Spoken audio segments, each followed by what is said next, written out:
Divine and the Destiny Foundation present Rambam, the story of Maimonides. The voice of Rambam, Leonard Nimoy. The voice of Yitzhak the Inkman, Armand Asante.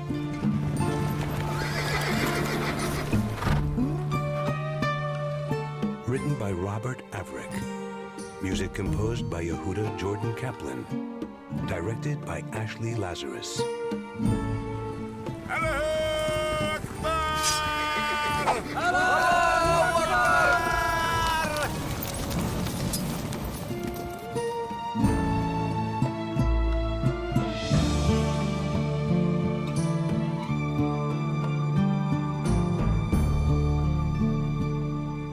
I was born in Cordoba, Spain in 1135. My father was Rabbi Maimon, the Dayan, the legal authority of the Jewish community. Good morning, Rabbi. Good morning to you. Cordoba was a beautiful city with fine architecture and lush gardens. The streets were always filled with people. The atmosphere was of peace. Tolerance, culture, and refinement prevailed. And for us, the Jews, life was comfortable and secure. Herbs, fresh herbs. Shalom Aleichem. Alechem shalom. Aloe, healing aloe. Aloe. How does the aloe plant soothe dry skin? Moshe. How do fish breathe underwater? Do birds teach their young how to fly? Hurry, we must hurry, Moshe. But Father, you haven't answered any of my questions. The Torah, Moshe. Everything can be found in the Torah. Now, please, we must go. May Hashem have mercy. Yes. So little time. Rabbeinu Ibn Migash keeps asking for the boy. For me? Do you know why you are here, young Moshe? Destiny. Whose destiny? Yours. Your destiny. And the destiny of all Jews everywhere. From my teacher, the great and God-fearing Rabbi Yitzhak Alfasi, I learned Torah. And this Torah I pass on to you, Moshe ben Maimon. I have seen you grow. I have looked into your heart. And I have looked into your mind. It is through your soul, Moshe ben Maimon, that Torah will be preserved. It is through your efforts that Torah and holiness will be maintained. Difficult times lie ahead for all of Israel. May God give you the strength, for there is no time to lose.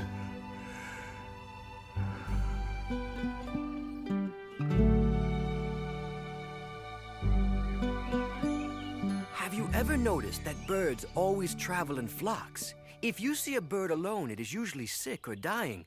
Come, learn with me. I cannot. Yitzhak ben Hassan arrives from Yemen, and I have to help Father with their business. I should help also. No, dear brother. You study, and I will help earn the money. Oh, that doesn't seem fair. Let us make a pact. In this world, I will make a living. You will learn Torah.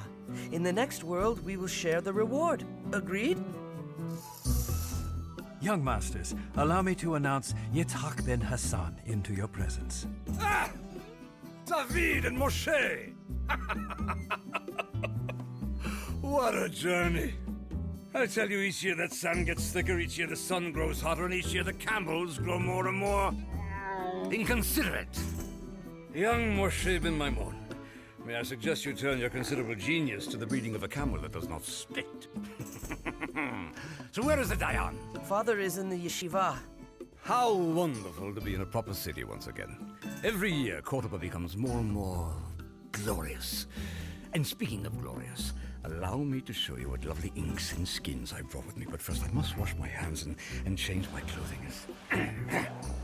Sand is everywhere. And those camels. Have I mentioned how they spit? Come, take me to the washroom. Observe. A fine onyx pigment from the land of India. I'm told that Alexander the Great personally used this for all his correspondence. And now the binder. Gypsum and water, just so. But observe the depth, the contrast. And it does not seem to settle. No, this ink holds its form. No pooling, no smearing. And it will not fade. Well, we are, after all, interested in eternity. Yes? Look! What is it? The Almohads! The Almohads are coming! The Almohads! The Almohads are coming! In 1147, the fanatic Muslim Almohads, determined to conquer and convert Spain, advanced on Cordoba. They have entered the city! The children! The children! Mercy! May heaven have mercy! Quick! Quick! What are we to do? The Almohads! The Almohads are here! Praise be to Allah. I'm scared. We must pray. We are doomed. Teshuvah, we must do teshuvah. Life, for all of us, especially Christians and Jews, unfortunately, was never the same. The Quran commands us to treat the Jew and the Christian as inferior. May God save us. Take the Torahs quickly, quickly! We have been promised protection. The Almohads rule Spain now. The only protection you will receive is from the all-merciful Allah. Your Torah is a book of lies. It is an affront to Muslims and is now forbidden. Jews of Cordoba, you have a choice. Convert to the true faith or go into exile. If you are foolish and wicked enough to choose exile, all your property will be confiscated. Those Jews who choose to stay must convert or die. It's the Torah! No!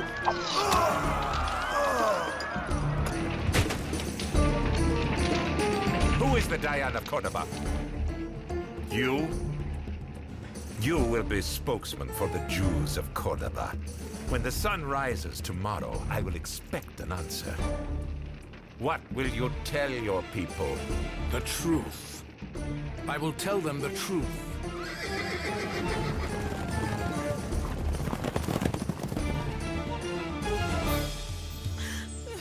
Only what we can carry. Leave the rest behind. Where are we to go? Reb Maimon, what must I do? To stay, to go? Oh, Rabbi. The choice is impossible. For myself, I choose exile. And I advise everyone else to do the same. But our homes, everything we've worked for. I know. I know. Perhaps we can fool the Almohads. Fool them? Pretend to convert, but remain as faithful Jews. It would be better to leave. My parents are old and sick. They cannot travel. Should I leave them behind to die? Father? You shall live by the Torah, not die by the Torah. My family and I have the luxury of being able to leave. Those who can, should. Those who cannot, may God give them the strength to continue in the ways of the Torah. Move! Move! May God protect us. Jewelry, gold. God decreed upon us exile and wandering, from one end of the heavens to the other, when my mind was troubled by exiles ordained by heaven.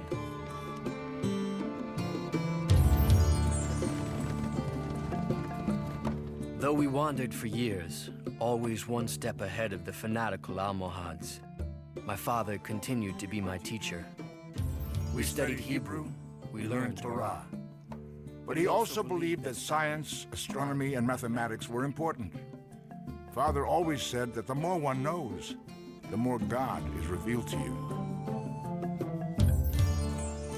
Shalom Alechem. Yitzchak, Alechem Shalom. What are you doing, Moshe? There's a great deal of illness and fever. No physician. I'm learning which herbs make useful medicine. Well, may I remind you that camels still insist upon drooling all over me at every opportunity? What news do you bring, Yitzchak? What's happening to my beloved Spain? The Almohads are destroying our lovely world, one small piece at a time. Ah, Moshe. It was paradise, wasn't it? And your home in Yemen, has it fallen too?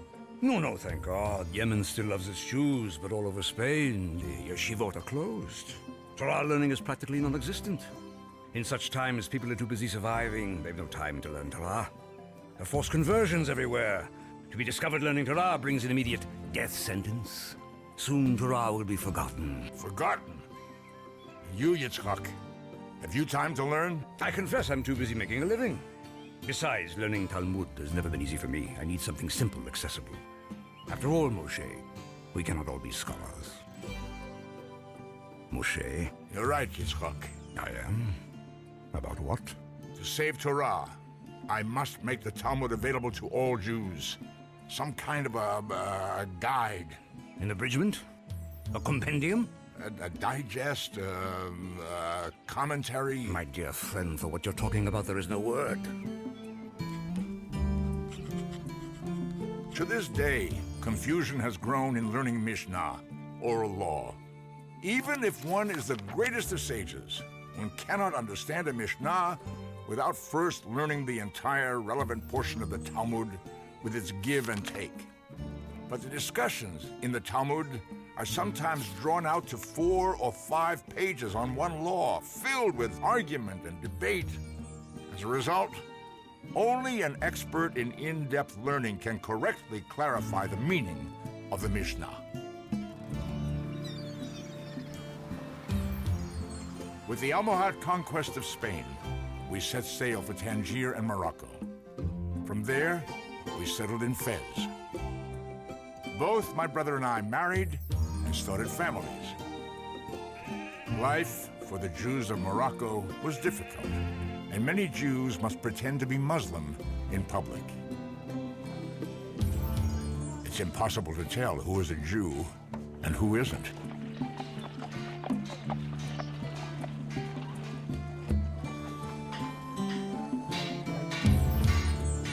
Shalom. We're looking for Rabbeinu Yehuda HaKohen Ibn Shushan. Do you know where we might find him? He lives in the last house, at the end of the alley. Thank you. Ah, Rabbeinu Maimon, Rabbeinu Moshe, and David. What an honor. I have had the pleasure of learning some of your Perush HaMishnayot. Do you truly intend to codify and digest all biblical and rabbinic law? With God's help, my work will offer a clear-cut decision of every question touching the religious, ritual, moral, and social duties of the Jewish people. Oh, there will be opposition to such a work. Some might call you, forgive me, arrogant. Well, then, so be it. And to write it all in Arabic? Scholars will object. I use the language of the common man. I want Torah, all of Torah, to be available to every Jew. Is such a thing possible? It is not only possible, but necessary. Rabbeinu Moshe, I must tell you that your work, well, it makes me uneasy. I fear that you will take the study out of Torah. Codifying so rigorously is dangerous. Students will have a question. Look at your work, follow your opinion, and then that will be the end of it. Forgive me, Rabbeinu Moshe, but that is not how Torah is supposed to be learned. But that is hardly my intention, Rabbeinu Shushan. Intentions and results often clash, but please do not misunderstand me. I am honored to finally meet you. And is it true that you and your brother were recently married? Yes, it's true. Oh, a blessing upon Israel. We need such blessings. Come. Let me show you. We must keep the windows covered, or someone might inform the authorities, and we would all be killed. I fear that we will lose an entire generation of Jews. But surely your yeshiva. Oh, my efforts are feeble when measured against what is happening all over Almohad, Spain, and Morocco. Everywhere, parents are forced to send their children to Muslim schools, to marry into Muslim families. Rabbeinu Shushan, what is it? Tell me. Jews are coming forward to the authorities and confessing that their conversions were false, that they are still Jews. A certain letter has convinced them that Jewish law obligates them to give up their lives. Shema Yisrael Adonai Eloheinu Adonai Echad. Baruch Dan Haemet. Show me this letter. The Epistle of Zealousness. A person must deny that Mohammed is a prophet and must allow himself to be killed? Whoever declares that Mohammed was a prophet is like a denier of the God of Israel. Whether or not he keeps all the commandments of the Torah, he is considered a non-Jew. Even if he was forced to make that statement, he is wicked, and he is to be counted among those who are unfit to give testimony. You ask about a person going to the mosque and then praying in a synagogue, the prayer of such a person is worthless? You see? Who wrote this outrageous letter? A rabbi who lives in a city where these evil edicts do not exist. I must hurry. There's no time to lose. No time to lose.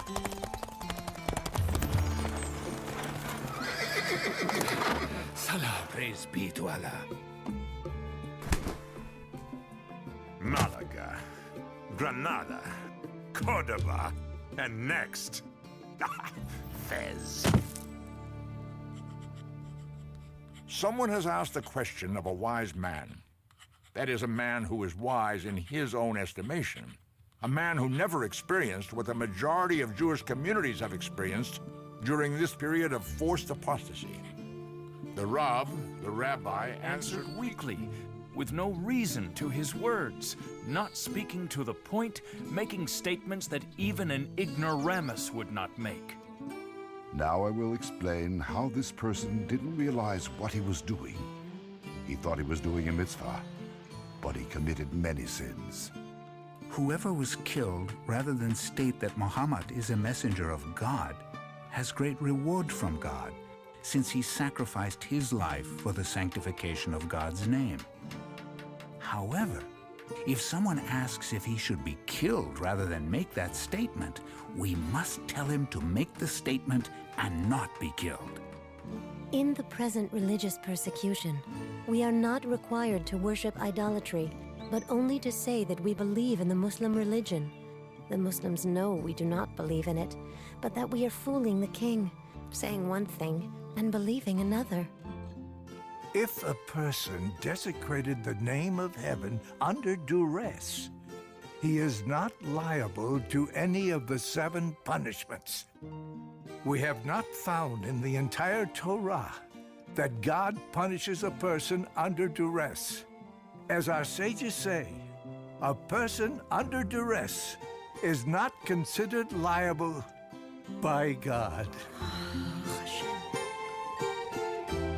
My advice to all those whom I love and who seek my counsel is that they should leave this country. Go to a place where you can keep the religion and the Torah without any coercion or fear.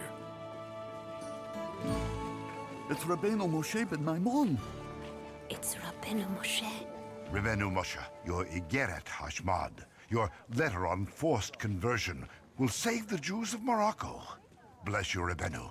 Bless you. Thank you, Rabbi. Thank you. May Hashem bless you.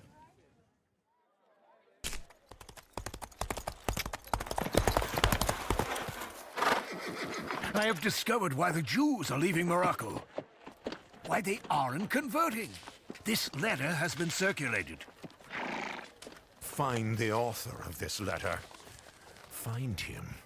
Now!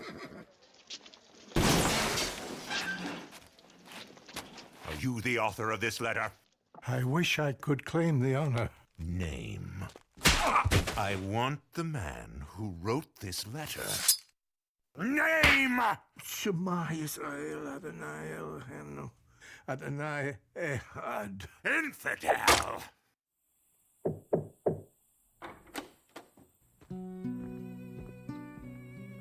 We must leave. Soon. Soon. Now, Moshe. There's a warrant for your arrest. We must also warn Rabbeinu Shushan. Moshe, it's too late for that. Baruch Dayan Ha'emet. Under the cover of darkness, we left Fez, once again forced into exile. Thank you, Rabbi. You must rest. Learning takes too much out of you. Learning with your Perush HaMishnayot makes it so much clearer. Everyone says so. But you must gain your strength. You